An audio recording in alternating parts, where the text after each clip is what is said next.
Welcome back. Today, we are going to talk about real estate investing in vacation homes. But first, I'm your host, Tamara Gady, Director of Collin County Sales for Lawyers Title. If you love my content, you're going to really love my escrow team. So I hope you'll give us an opportunity to earn your business. My contact information will be included with this podcast. Please make sure to reach out to me and let me know how we can be of service to you. I'd like to introduce my guests. First off, I've got Shaun Shimmelman. He is the Regional Manager for Texas Tech Federal Credit Union.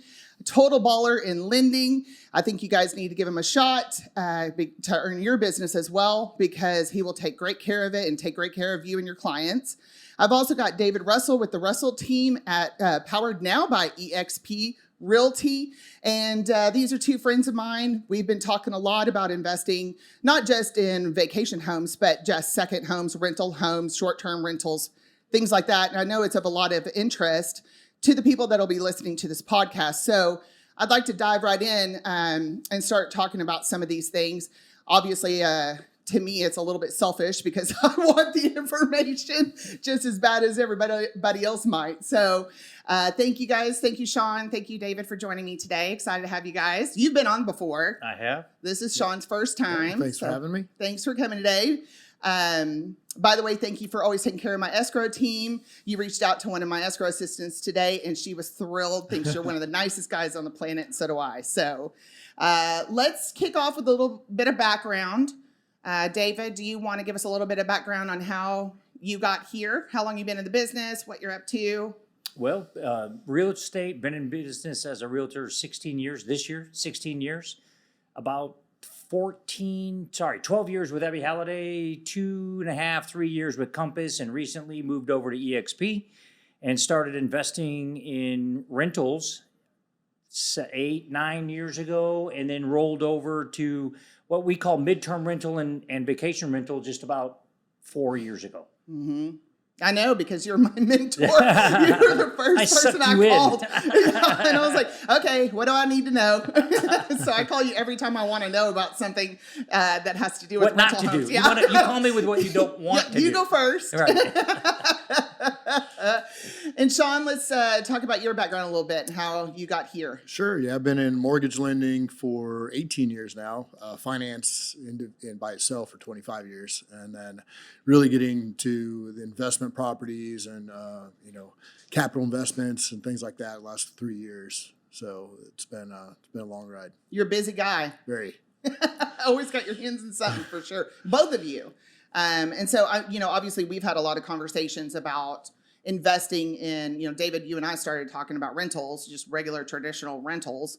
And then you guys moved into the short-term rentals here in DFW. And you've been telling me how much money you've been making off of those bad boys, trying to convince me to do it. I'm like, I'm not there yet. It's been good. Can't complain. And then both of you, I think you were first to go up to Broken Bow and start of the two and start looking around, right? It is because we got into Broken Bow because of you, and then because of Shaun. So you got us into Broken Bow. I did. How did I do that? You introduced us to Shaun. Oh, and yeah. said, hey, you need to talk to my friend Shaun about Broken Bow. Yeah, absolutely. Because of what we were doing here in Dallas. You said you need to expand to Broken Bow, and Shaun's the man to help you. And he was, and he is. Yay, me. Yep, that's right. Worked out all great. about you. Worked out great. Well, let's kind of talk about some of the things that I think, if you're not familiar with how to even approach investing in a vacation home, there's when I started looking at this, I had more questions that I had answers to. And so I know I've peppered you guys quite a bit with ideas, and let's talk through strategy and what am I need to look for. So is it a good idea to invest in a vacation home right now? I would say yes. It's always a good time because property values have been going up. You look at any 5-year period, they're always increased, right? And so right now they say it's a seller's market, but I think it's really just as much a buyer's market because you're going to recoup some equity so fast with appreciation on these properties right now.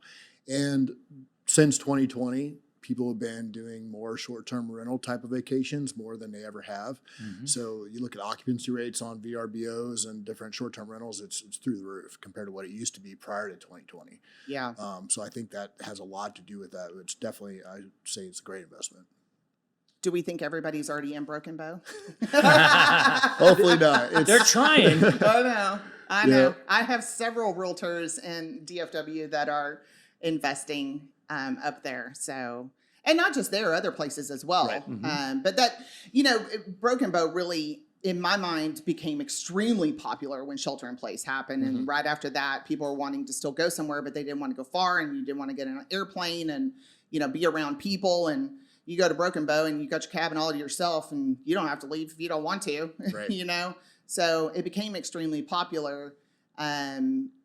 It was popular before, but the popularity obviously increased because of that. And I think it's still an affordable place to go for a vacation if you've got a big family. And it's close. It's 3 hours away. Yeah, for sure. It's 3 hours from Metroplex. It's, Complete different scenery. Yeah, you have hills, lakes, rivers, trout fishing, a lot of stuff for kids to do. Like the wineries are there, breweries, just go I don't hiking. need the wineries to get a little bit better than they are right now. Yeah, when you go hiking around, it's just kind of a little bit something out of the Metroplex element that's really close by. Well, and there's been a lot of really close, expansion too, right? Because you keep talking about the casino that's being worked on, and there's going to be more, retail and development up there. You've been talking about a few expansion ideas. I don't necessarily want to give them all away. Yeah, definitely. I mean, I think the cat's out of the box with Broken Bow now. It's really kind of spreading around Metroplex pretty well, which is why it's renting out a lot. I first started going there on vacation 7 years ago. Like nobody even heard of it in Dallas. Yeah. And then even 5 years ago, no one heard of it. And then, like I said, recently it's just been booming, and all of a sudden the word's spreading. So yeah, it's becoming a hidden little gem that's really not so hidden anymore. And the casino's building a huge convention center there and a hotel that's outside of what they already have. Just a lot of expansions. I was just up there last week, and every time I go up there every couple of months, there's something new. There's a new restaurant. The bowling alley popped up since last time I went there. Interesting. Okay. But yeah, it's ever changing, and obviously the homes are amazing because it's like there's a lot of vacation spots around. You can go to Fredericksburg for stuff, but nothing has the cabins like Broken Bow does. These are high luxury, gorgeous cabins, or more simplistic if you want that. But it has a lot of outdoor aspects to go hiking, where you can't really do that, around Texas so much. No, you don't. The topography is very different. The outdoor activities are very different. It's a little cooler than Dallas, which is a big deal. And the product, like you mentioned, Broken Bow is the Wild West right now. So any type of business that you can imagine, a community like Broken Bow or a vacation community like that needs, they have a need for it. Every single, it doesn't matter what business it is. There's a lack of infrastructure in every type of business that you can imagine, which is why there's now the axe throwing. There's 2 axe throwing places now. No, that doesn't surprise me. Yeah, 2 in a town that has a permanent residency of what, 100? Yeah, there's outdoor mazes. There's bars. There's restaurants. There's one restaurant there that flies in their calamari every 3 days. That's right. And it's phenomenal. Best calamari I've had in Dallas. Yeah, it's this little Had no teeny place, idea. and you're like, why am I getting this amazing food? It's funny you've been going there 7 years. Lisa and I have been going there probably 10 or more, and we never stayed at I didn't even know those cabins existed. Yeah. Where did you stay? We stayed at the state park. The the guy. campgrounds, yeah. Okay, Yeah, the little for those listening, you have to understand how David likes to vacation. It's a tent sometimes. Not the way Lisa, my wife, likes to vacation. Yeah. Let's be clear on that. Outdoor camping at its simplest. Well, it was easy to, as realtors, we don't go weekends. You typically had one night a week, maybe 2, so we could pop into the state park, those little cabins. Yeah. They're shelter. They're not nice. It's just basic shelter. And we would go there kayak. You've lost half my realtor audience. That's a fact. Yeah, half that audience for Actually, sure. probably more than half. Yeah, most of these cabins now are nicer than our homes we live Yes. in. They're high-end luxury. High-end, So $1, those $2 million homes, pictures- a lot of them. They're gorgeous homes, right? Those pictures you sent me, oh my gosh, Yeah, they're there's- amazing. And now it's getting more creative. Because people are trying to build something that's a little bit different to catch some more attention. So you get some of the builders trying to do something different, and you could kind of push the creative envelope with some builders to make something more unique so it stands out. So you get some gorgeous houses building up there. Okay, and I'm going to kind of dive into that a little bit later, but I want to back up a little bit. So let's say, okay, you've decided that you want to buy a vacation home. we're focusing on Broken Bow today, but I know you've been looking at some other areas as well. But you obviously have to find your people, right? You've got to find a realtor. You got to have a property manager. I would hope you would want a property manager. You know, you need companies that are going to help you set up the property, because you've got to fully furnish the property with dishes and sheets and towels and salt and pepper and all those things. So how does one go about, and then obviously there's a title company involved somewhere in all of this. How does one go about identifying their partners for purchasing their first vacation home in, let's say, Broken Bow? I think key for me is if the realtor is really important. Yep. Right. The realtor's always very important. Very important, because she's going to know if you're going into an area you're unfamiliar with. She's going to know maybe a lot of those resources for you.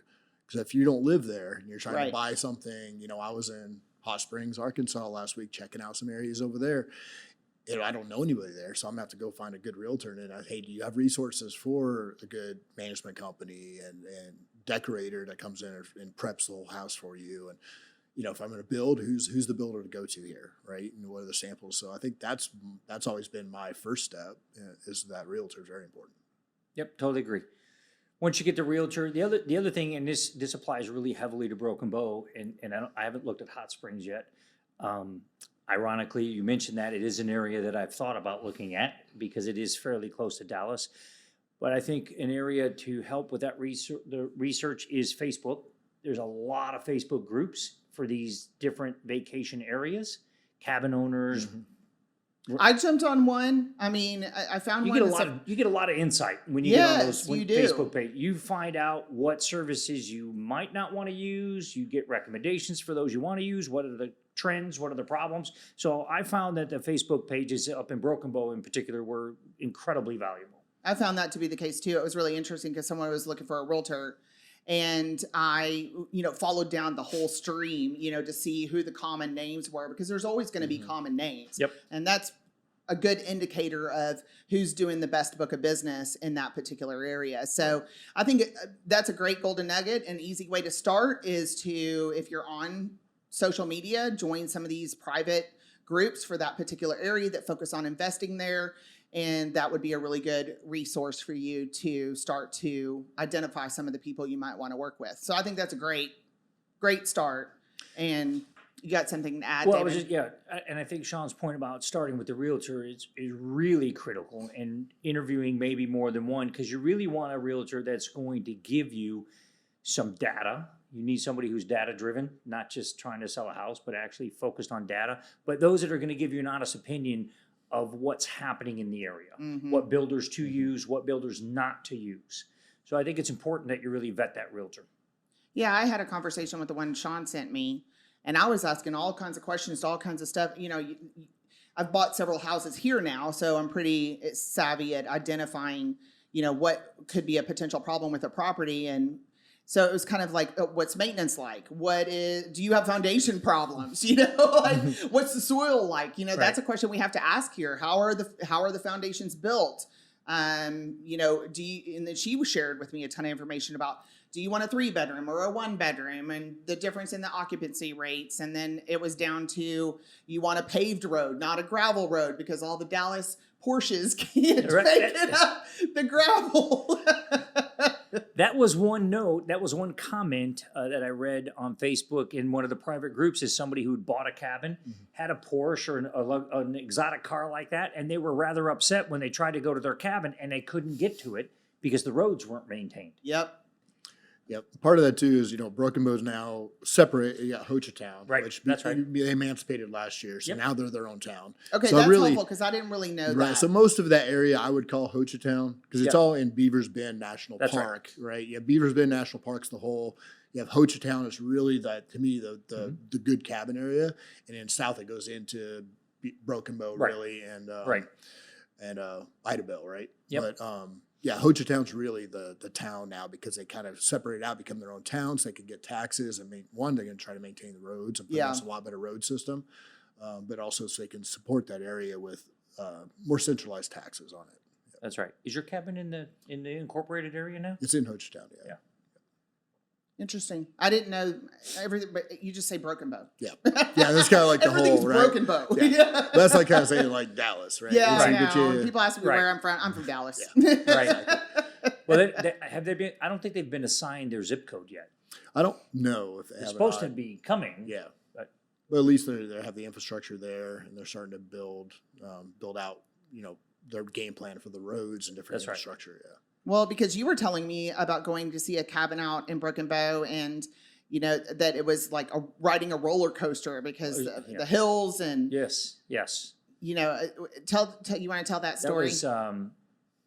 I don't remember it's Carter Mountain, but it's on the west side. Have you been there? Mhm. Where they poured a new concrete. You don't have a cabin there, do you? No, not on that side, no. Yeah, no. So that was, I was not a fan of that particular neighborhood just because of the incline of the hills.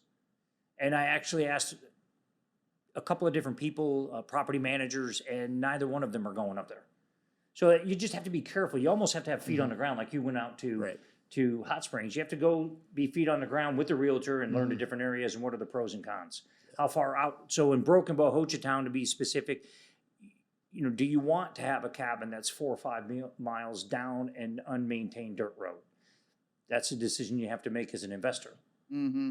And if you have, some of those cabins are really high end, mid one, they're building them now 1.5 and up.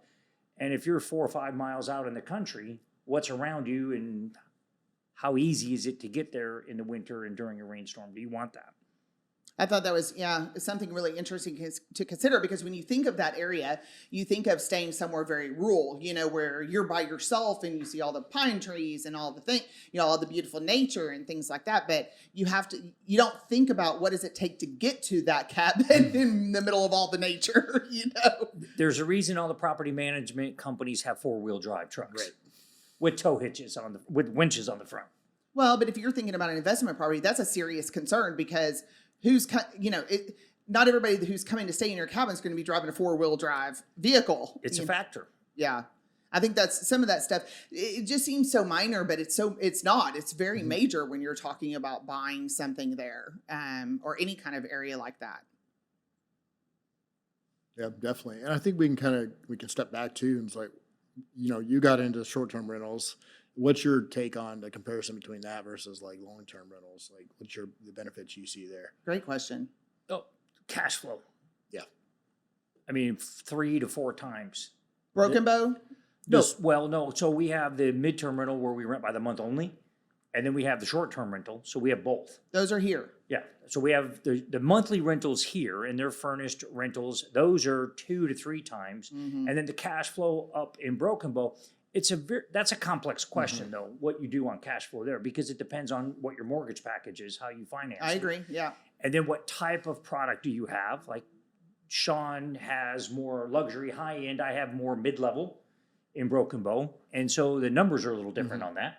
But we're very pleased with the cash flow on the mid-level product, if you will.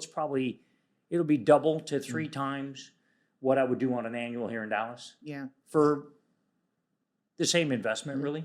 I just want to get your perspective. That was mine. That's why I kind of got into that originally, because I have a property that gets a lot less traffic, a lot less wear and tear, because people are coming into it for a week or a couple of days and they take care of the property. It's not they're living in it, so Right. they treat it a lot differently than if they're living in it, right? And then, like I said, you can charge a lot more per night because they're on vacation, right? And then to me, I've seen the same thing. The cash flow has been a huge thing.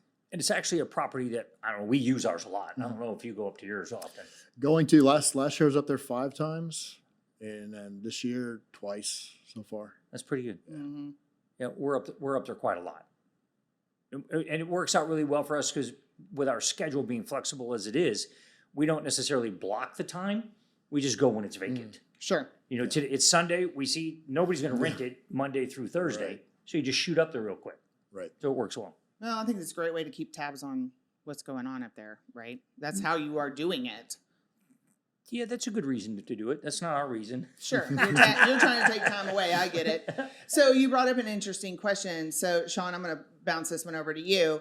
Cash versus financing on these things. I mean, obviously, the viewpoint is if you finance, that cuts into your cash flow. But if you pay cash, spend all your cash.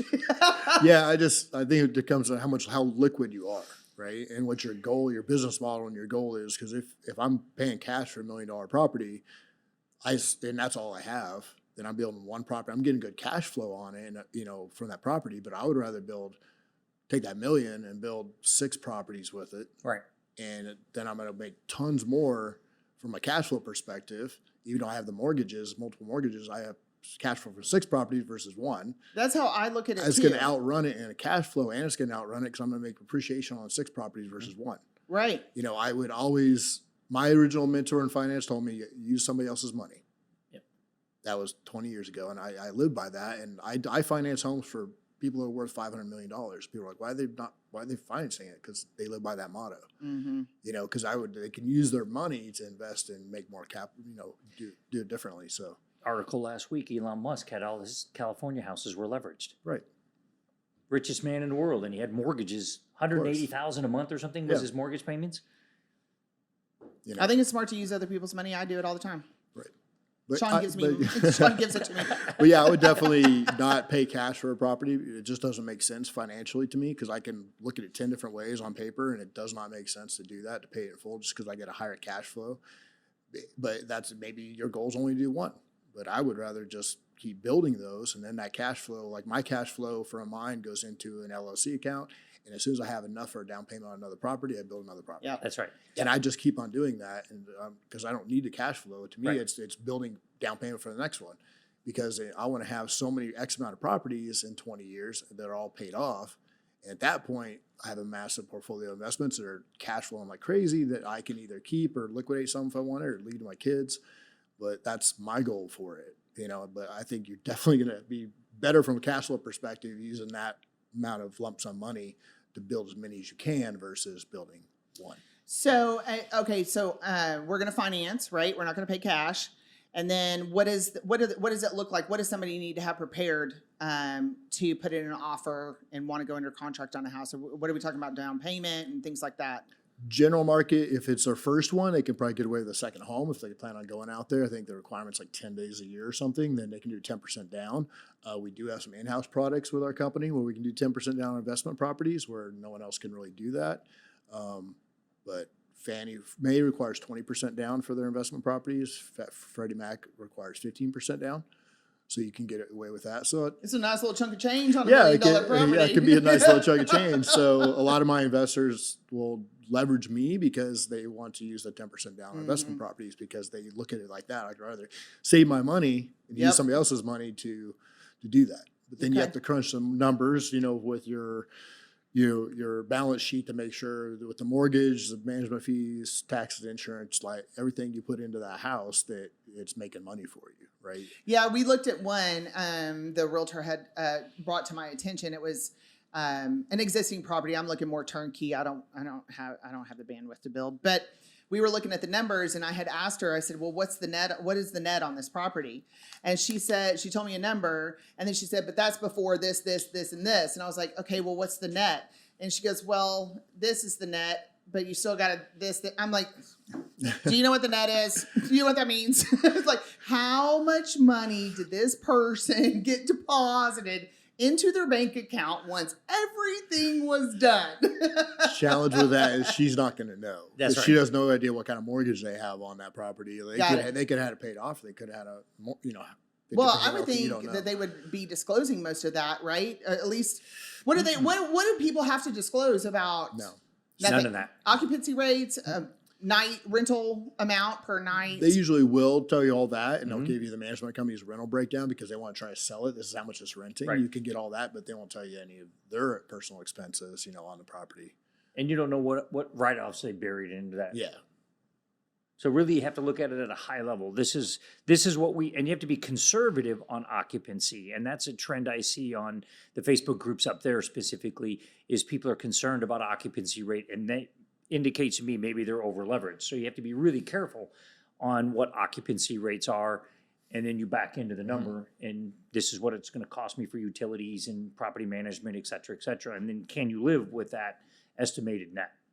Right. But it's all driven by occupancy and rate will vary based on occupancy. The lower the occupancy, the lower the rate will go. So Okay. people are typically seeing 60 to, I've read 85, 90%, depending on the type of product they have up there. If they built their budget on they have to have 75% and then they drop down to 50% occupancy, they're going to change their nightly rate to get that. Yeah, that volume was back something up. that was interesting, and I didn't really necessarily ask her to deep dive into it, but I had some more questions about it. She said that this one particular property had qualified to be bumped up to a different rating cabin that would qualify it to ask for more, ask for Higher a rate. higher nightly Sure. rate. Yeah. And so is that something that's set by them? I That's- can't say that's- how much I want to charge. Well, that's set by the management company, but most of them will work with you on their own pricing. They'll negotiate, say, hey, this is what we suggest. Are you okay with it? Or you can just say, you do what you want to do if you don't want to be hands off. But they set that with their portfolio. If they hit a certain rating, they bump the price up because it is occupancy rate is high. So then, hey, we can charge a little bit more for this cabin because it's still renting It's out. in demand. Exactly. It's in demand. So they see one that is like that and they'll bump the rate up on it. And they try to keep pushing that envelope to they find the sweet spot, right? This is the max I think I can charge to keep this good occupancy Right. rate, right? It- and then that's what It's a they're doing. balance, right? Exactly. Rate and occupancy. So Interesting. in the luxuries, the rates are typically much higher and the occupancy typically a little lower Right. than on like a mid-level what I have. So we're typically around 70%. Some of the big cabins run 50% because it's Right. mostly weekends. Right.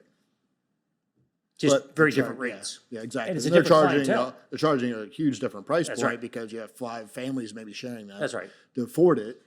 But then since you're charging that much more, your break even days to a lot less. Yep. Okay, so what should you expect to pay a property manager up there? But there's anywhere from, I've heard 10% for a hybrid up to What 30. is hybrid? Hybrid what? So they're managing the marketing, they're managing the bookings, you're managing the maintenance and the cleaning and that kind of stuff. That sounds terrible. So I'll be real it's honest. a job. I don't want anything to do with that. No.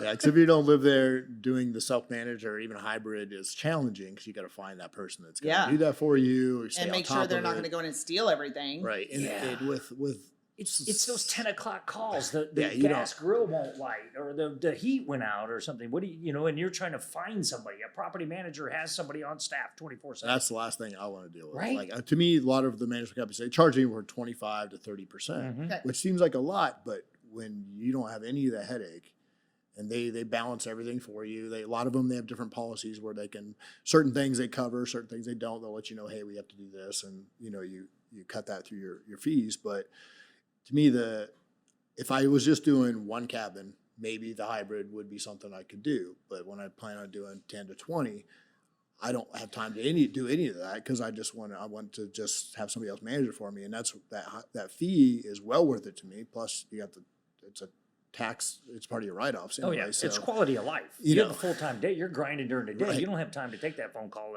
Why doesn't the fireplace come on? right. And that is why, kids, I turned over all of my properties to a property manager here. We don't do our other one. We manage our other properties here locally, but up there it's just too much. Well, I think it's really important I feel like to kind of stay in my lane, right? And I'm an expert in what I'm an expert in. You're an expert at what you're an expert in. I ain't trying, I'm not trying to be you, and I don't want you to be me, and Yep. we'll all work together, and it'll be great, right? I think a property manager up there is a solid idea. I mean, when I brought on the property manager here, Chris Oleg, he's awesome, and has taken really good care of my properties. It came down to, you don't even think about even some of the little things like the bookkeeping and stuff. So, Right. I got my little 1099 from him at the end of the year. I have a login to his account. I can pull up each one of my properties. I can see every dime that's been spent on all of the properties. And I don't have to track that stuff or keep up with it myself. And so for me, it was even just little benefits that I didn't even think about like that, above and beyond, oh my God, the water heater broke again. Can you get a plumber out there? Right. Right. So I enjoy deferring those sorts of things to other people. But I know that there's people out there that do want to do it themselves because in some way they feel that they're going to be able to capitalize bigger. Well, I think whether you're in Broken Bow or Hochatown or Hot Spring, it doesn't matter what geographic area you have a short-term rental in, having a property management team, they have the depth of the service providers that you don't have. So even if I had 2 or 3 electricians and I ran into this trying to do something on my own up there, I had 2 electricians, neither one of them could do the work that I needed done in the time frame. The property manager had 10. And I just called them. I paid a little bit more money for it, but it just makes it a lot easier when you need something done at the cabin or at your rental regardless of the geographic area. Exactly. Yeah, I think that the water heater busting was the defining moment for me, and I was like, yeah, and I'm done. We kind of tapped into this a little bit, and I'm curious about it too. Are we going to see a downward trend in occupancy rates in Broken Bow? I mean, it skyrocketed in popularity during the pandemic, right? And so now as things are opening up more and people are feeling more comfortable to travel, do we expect to see a downward trend in people wanting to go up there? My opinion and the data I have is no, not for the immediate future, mainly because Dallas has grown 300,000 people a year. That's adding to that population growth. Plus, it's not only gaining popularity, but it's filling up, and the builders can only build so much, right? There's only so many builders out there. There's not a lot that are coming in from outside of there. There's some contractors, but you only have so many builders there. They can only build. They're building a lot, but they can only build at a certain capacity, which I don't think that they're going to outrun the demand. And especially with some of the occupancy rates, I think there's still plenty of time to do that. I always compare Broken Bow to Gatlinburg, Tennessee. So where, Tennessee? Gatlinburg, Tennessee. Gatlinburg, Tennessee, if you Google it, it's a lot like Broken Bow, but it's probably 30 years ahead of Broken Bow. And it has amazing cabins, infrastructure. It's kind of like, it's like Broken Bow and Park City put together, right? And it's a really pretty place. But it has no population draw. Like everybody, there's nothing within 6 hours of it. Like you can fly in and drive, and it's a middle of nowhere kind of thing, and it is booked out all the time. It doesn't even have this population of a huge metroplex within 4 hours. This close. Like it's one of the few gyms that has that, because that's why it's the number one VRBO spot in the nation right now, because it has this massive influx of metroplex people that can be there within 4 hours, and it's something unique. So I don't think it'll get, plus they're adding more unique things. They're building out casinos and a lot of other ventures that people are looking at doing out there. I just think the draw is going to increase. And I just don't see the builders outrunning that demand anytime soon. Short term, I think long term, I agree with Shaun. It's going to continue to go up. Short term, we're going to see peaks and valleys. There's going to be. But that's true, and that's everywhere. Yeah, I think there's going to be big shifts in what people are renting and what they want up there. Okay, that's my next question. So don't spoil it. I mean, that is a good question. I mean, what do people want when they go there? So as an investor. We've talked about the 1-1 being kind of a no bueno kind of idea just because the cash flow is not there. And you need to consider the families going up there, kids. There's a lot of houses with multiple bedrooms, multiple bathrooms, bunk beds. If it doesn't have a hot tub, you don't want it. Or you better be prepared to buy a hot tub. So let's talk about what people want when they go up there. I mean, hot tub's a necessity. Fire pit, I've never seen a cabin that have a hot tub and fire pit. Yeah, I know. I have not either. It's just that's required, right? Just because that's part of that environment. And then, like I said, if you're renting, I mean, when we go up there, we're looking for a nice space. I'd love one with a creek on it or water close by, something kind of fun for the kids. Some of them are on ponds, some of them have creeks. That's kind of neat. But you can always go to the lake and go to the rivers of fishing. But some people just kind of like that. And we talked about a lot of people like the cabin look, right? We were talking about that today. You have the old school cabins up there that have been there for 20 years. And you have ones like 10 years ago. You can tell when it was built because it changes the demand. Now it's like this high-lux cabin hybrid. I saw one right? that looks like my house in Salina. Yeah, some that are the French country style, Yeah. wood with the white in them. Yes. And there's a lot of those going up because they the French country. I have some plans I'm looking at that are a little bit different. They're more like a mountain ski lodge type of design. It's a little bit different than what's up there because I'm trying to look at something different. And see, I really like that idea a lot. I don't know about renting a place that looks like my house. So that's On the inside, No. is what I'm talking about. That's interesting because I ask everybody that sees ours in either online or they've been there, what do you think? What kind of cabin are you looking for? And they want something unique. They don't want to go stay typically in a cabin that's like their house. Mhm. And now for some people, they want that high-end luxury. That's not what they live in every day, and they're doing a family reunion or something, and that really works. But I think what's going to be more popular is as we see more build out with cabins, is the more unique the cabin is, the more it will rent. For sure. Okay, so If it what looks- is unique about a cabin in Broken Bow? What does that mean? So it has there's something up there with slides inside and out of them. Inside, right? There's inside one- and Do we outside. really want to Right? Oh yeah. build a house with a slide? That's because and it's- all of because it? slammed that- booked. Again, that cabin we're talking about is like occupants for 24 people, tons of kids. Yep. So I've seen some they're building out with the bunk bedrooms have bridges in them that go across, all netted in, and they're just making it so you look at it, you're like, wow, that's really cool because Really they want to go somewhere different. It's like, Okay, do you need additional insurance? well, of course, yeah. I mean, actually, one of the very first ones I stayed in 7 years ago, it was a brand new build, huge cabin, and they had in the advertisement a big slide from the second deck down to the fire pit. And I got there and it wasn't hooked up. And I'm like, hey, I thought the slide deck, no, the insurance wouldn't allow it. So I think that was their policy, or they didn't want to pay the extra fee for Right, it. Was probably more likely right. than the insurance company not doing it, because they will, but you got to pay a high Right. premium for it. But the thing is, like we get back to, is the niche. What makes yours stand out from the pictures? What does it have? I love huge showers in mine. I like them to walk in, they're like the shower's 3 times bigger than the one they have in their house.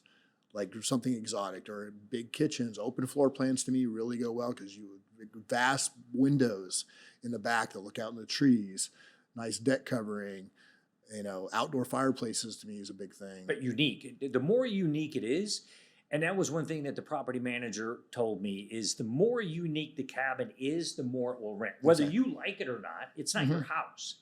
It may not be you may own it, but Yeah. it may be a cabin that you would never live in, but it's unique and it creates demand. People want to stay in a unique Okay, property. but I can see that being really easy for a new construction property. But if you're looking for something that's an existing property, more turnkey, the stuff that I've been seeing that have come on their MLS is not that. But not everybody wants the high-end luxury unique property. Some people want to go to that cabin feel. So then that becomes a location. Where's that cabin at? Is it close to the infrastructure of everything going on in Ho Chi Town? Will it be close to the casino? That's a game changer. We don't know how much Right. yet. But how far are you from the casino? Do we with know where the everything going casino is there? being built? It is, It's right now, yeah, right now it's just north of 259. Ida Bell, like going into Broken Bow, Yep. that area, so kind of between the town. It's right at Okay. And they're building 259. a new grocery store and stuff will be up there, so you Yep. don't have to go clear back to Ida Bell to get your groceries and Mhm. things. So That's already there. The building's there, that Yeah, small one. yeah. North, that's up by where you're building. But the casino will be a game changer because they're going to have an outdoor venue. They're going to have restaurants, shopping, and it's 800 acres to developing for that casino. It's not a big casino, but it's going to bring a lot of different opportunities, different infrastructure things Yeah, to do. and I understand that. I was just trying to, you guys had been talking to me about what makes this, the cabin that you're looking at different. And I was having a hard time trying to pinpoint what that might be with some of the ones I'm seeing So coming online. it's a hard answer because it depends Yes. on what do they want, right? It's not everybody doesn't want the cabin feel. Everybody doesn't want the French country. Somebody likes more of a modern style. Seen some that there's a couple of them that are really modern. I guess maybe the best question for the property manager would be, what is renting out the most? What does what do these cabins have? Well, that data is available on AirDNA. Oh, I forgot. I always forget about You can the go to website. AirDNA and see what size cabin rents, and you can pull a lot of data. What the good property managers are going to have, they're going to have inside information, if you will, about what's the feedback they hear. The numbers will tell you one thing, but one of the key things you want in a vacation rental is repeat business. If you're always trying to find new guests, then you're going to struggle. If you have a lot of repeat people coming back, you want to build a following, if you will. And I think you're going to do that by having a quality product at a great price, but trying to offer something a little different, like Shaun's doing with the super luxury. Some of the things we're doing will make a difference in time on the cabin that we have. And I think that, to your question, is you have to try and do something different there than everybody else. So at one point, no one had hot tubs. Now they all do. They didn't have outdoor gym sets, whatever they're called, with the slides and stuff. So people are constantly ramping up the amenities at their cabins. So when you buy one, if it's pre-existing with a consistent trend of bookings, what can you do to make it better? What can you add to that cabin? What amenity can you add? Yeah, there's one with a basketball court out back. Yeah, there's one. They just built a quarter court by a cabin we Right. have. Somebody built a pickleball court or pickleball. Pickleball. They have a pickleball court. So just trying to make it where people, because a lot of people don't want to leave the cabin and go into town, or it's not really town, but they don't like to leave the cabin. And so that way they have all the amenities there for keep the No, family I think that's busy. part of what makes Broken Bow is that you pretty much don't. You don't have to leave. I have to leave to go eat the pizza place because it's the best pizza I've ever had in the country. Right. I've Really? ate pizza coast to coast. Okay, so and it's have you had amazing. pizza at the Mountain Fork? Yes. Mountain Fork or Grateful Dead? I haven't had Mountain I like Fork. Grateful Dead. Okay. So Grateful Head, actually. Yeah. Grateful Heads, they actually put one in Hot Springs, too. Oh, really? Yeah, they put a second one over there. So I just saw that little debate taking place It on is- Facebook recently. Mountain Fork. Mount Derby, Fork's good, but doesn't touch. Grateful Head's Grateful better. Head. Okay. Yeah. Sorry. Beer's, No, it's beer's okay. better at Mountain Fork. But anyway, so I mean, that's one of our kids, even they love it. But, the band's on the weekend outside and stuff. So it's a fun little atmosphere. And over by the brewery, now they have a band out back there, all the decks and stuff. So it's really neat. Yep. But yeah, like I seen one cabin up there, we're talking about uniqueness, that has purple marbled floor through the whole cabin, bright purple. That's And interesting. that cabin is slammed. And it is always booked. You look at it, you online, you look like you're looking at it's a 60s type, Yeah. It's like very you think psychedelic Prince colors. lives Yeah, but it books because you never have that in It's your house, unique. but it's unique. Okay, purple floors. Got it. The stranger, the better. And when we met with the property manager that we're using, that's one of the things he said. The stranger, the better. Yours is Irish theme. Yeah, has an Irish name. There's a little Irish theme there, but luck of Okay. the Irish is what Sean's it is got now. giant showers. You've got That's right. the pool. Right? We have a pool now. Yeah, and the theme is it goes a long way. The one that I have that's about a month away from being done is called Winterfell, and after Game of Thrones, right? Because on You the got back, the producer laughing over 'cause there. we have You a got big thumbs up on yeah, that we one. have a big white creek behind our cabin, and there's this big white tree. And the first time I saw it, I was like, "Look, the Game of Thrones tree." Yeah. So we call it a Winterfell, and so we have a whole Game of Thrones theme. Like I have wolves all over in the cabin. It's all a lot of that kind of look. Yeah. Which would be, I mean, people will go there because it's themed. Yeah. And they want to be in that environment. The kids will be in the back playing swords or whatever. Right. Yeah, Yeah, and then we're building on the other side of the creek. We have that lot where the fire pit is. We're building a playground that looks like a castle. Yep. So that's gonna be out in the Of course you trees. are. So that's just like things like That's that. the That's what. uniqueness, right? Yeah. That's the Because there's- uniqueness. There's cabins of that same size all up and down that road, but his is unique with the theme, and people will go because of that theme. Haven't seen any of those on MLS either. And even like the one that's being built right now, it's the builder told me, he's like, you have the biggest shower in Broken Bow. Like Yeah. it has 2 masters on the bottom, and they're 6 foot by 13 foot showers. 2 overhead 4 foot rain showers. It's a good thing you have jets. a property management Right, company yeah, handling that. It's a lot. I mean, but that's to me, those are the wow factors Yeah. that I look for. You got to have a right? wow factor. So before we wrap up, in case you don't want to actually do the purchase and investing in Broken Bow, you have an alternative for people, Shaun. You want to talk about that? Sure. So I started a capital investment company 2 years ago. So what that is I raise capital and then I build vacation homes with that capital, right? And so some people they can't go and build it, or they don't know how to do that, and maybe they don't want to get into an investment property. Maybe they can't from a debt load perspective, or maybe from their financing, they can't do that, but they want to get in on it, or they just want to say, here's some money and I want a return on it. Right. So a lot of time that's what happens is they're like, okay, here's an X amount of dollars. And then that money goes toward a down payment on, say, one of the cabins I'm building. And then I build a cabin, and they get that % of appreciation return every single month. And I do a yearly guarantee on that money. It's actually 12%. So they actually get a pretty good return on their money. And then they get that % of whatever they put down is the value of the home. So say it's $1 million property, they put $100,000 down. They own 10% of that cabin. They have a lien on the cabin, so they own that percentage of it, and then they get that % of appreciation. So then they get their values, money's appreciating, plus they get mailbox money in every month. Who doesn't like Right? mailbox? So that's pretty what I good. do with that. So and I have Yeah. multiple investors that do that because that's what they want to do. Yeah, it's a great way to get stick your toe into Right. investing without with minimal effort. And I work it up where they can have so many vacation days a month in the cabin if they Oh, you want. do? I didn't know that. Okay. So we work that all in depending on, that's kind of ad hoc how they want it. Say, I want to go be able to take, I want 8 days a year up in the cabin when I go up there. And then we work out how that impacts their percentage, from, because you're using a loss of rent, but they still, cover that. It comes out of their return, but still they're able to do that and have a little piece of it, get some good return on their money. Because you can't get 12% on the stock market with this year. The stock market.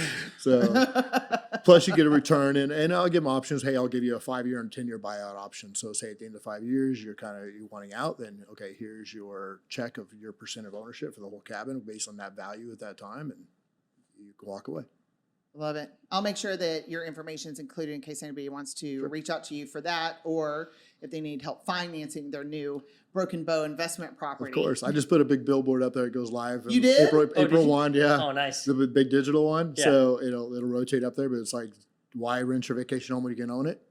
And so a lot of people come to me because whether it be a cash flow or they're just a niche product, they're having trouble getting financing. We do a lot of in-house stuff with the credit union. So That's the in-house is huge. I don't think people really fully understand how important it is to be with a lender that provides in-house portfolio lending. There are always unique situations where the conforming loans just doesn't work. Right. And when you have somebody like Shaun who can look at it and shift you into a different product and get what you want, especially with investment products, it's fantastic. I agree. He did ours. I'm glad he did. yeah, and I do loans coast to coast. I have one guy that's a president of a mortgage real estate company, lives in Pennsylvania. He owns his own mortgage company and title company, but he comes to me for his properties because I can get a better deal or less money down It's than his always own funny mortgage to me when company you can tell do. me stories like that. And it's their own, he has the option, but he comes Yeah. to me because he's like, I want to put 10% down on a $1.4 million house in Florida where he can't do that himself right. for his own company. That Yeah. portfolio lending is Yeah. huge. People just don't have a full appreciation for that.